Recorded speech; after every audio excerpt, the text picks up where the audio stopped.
Saya akan menjelaskan tentang apa sih bentuk-bentuk dari disiplin rohani yang perlu kita lakukan secara konsisten dan dengan benar. Lihat ke PowerPoint. Ada 4 bentuk yang dari sekian banyak bentuk-bentuk disiplin rohani, saya lihat ada 4 bentuk yang saya pikir perlu kita hidupi secara konsisten. Yang pertama, menerima, merenungkan dan memperkatakan dan melakukan firman Tuhan.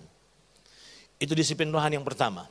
Yang kedua, membangun quality time dalam kesendirian bersama dengan Tuhan. Ternyata itu salah satu disiplin rohani. Yang ketiga, salah satu bentuk disiplin rohani yang selanjutnya adalah berdoa dalam bahasa roh. Yang keempat, ternyata berpuasa juga adalah salah satu bentuk daripada disiplin rohani. Nah, yang aneh, saudara yang dikasihi Tuhan, saya lihat bahwa ada banyak orang-orang percaya juga yang sebetulnya mereka sudah punya disiplin.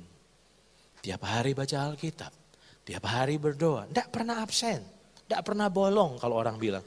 Tapi yang aneh ternyata kenapa mereka tidak bertumbuh. Rutinitas, makanya saya katakan bahwa seringkali banyak orang memiliki disiplin rohani tapi sebetulnya tidak beda sama good habit. Cuma kebiasaan baik aja. Nah, bagaimana caranya supaya disiplin rohani yang kita lakukan itu bermanfaat secara maksimal? Lakukan disiplin rohani dengan benar. Dan saudara akan lihat hasilnya luar biasa. Oke? Saudara perlu mendisiplin. Yang pertama tadi bergaul sama firman.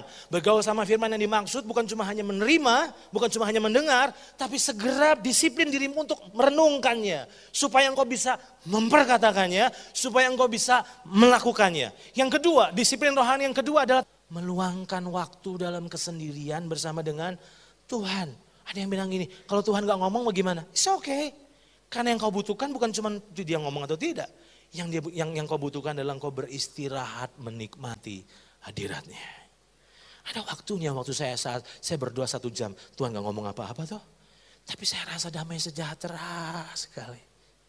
Ada rasa ringan. Bukankah sebetulnya itu juga kita butuhkan? Jadi mengapa kita perlu menyendiri dan menikmati dengan Tuhan? Karena itu dibutuhkan oleh roh kita. Disiplin rohani yang ketiga adalah berdoa dalam bahasa roh. Yang keempat adalah puasa. Mengapa puasa merupakan salah satu bentuk dari disiplin rohani? Karena esensi puasa adalah latihan penyengkalan diri. Saya pikir saudara tidak perlu berpuasa seharian seperti orang muslim. Tapi saudara bisa berpuasa setengah hari, sampai jam 1, sampai jam 2, sampai jam 3. Bukan karena saudara mengingini sesuatu seperti saudara sedang unjuk rasa sama Tuhan. Karena ada banyak orang berpuasa seperti sedang mogok makan di hadapan Tuhan. Bukan itu esensi puasa sebetulnya. Kegunaan puasa adalah untuk melatih supaya kita bisa mengontrol suara dari tubuh kita. Kesimpulan saya adalah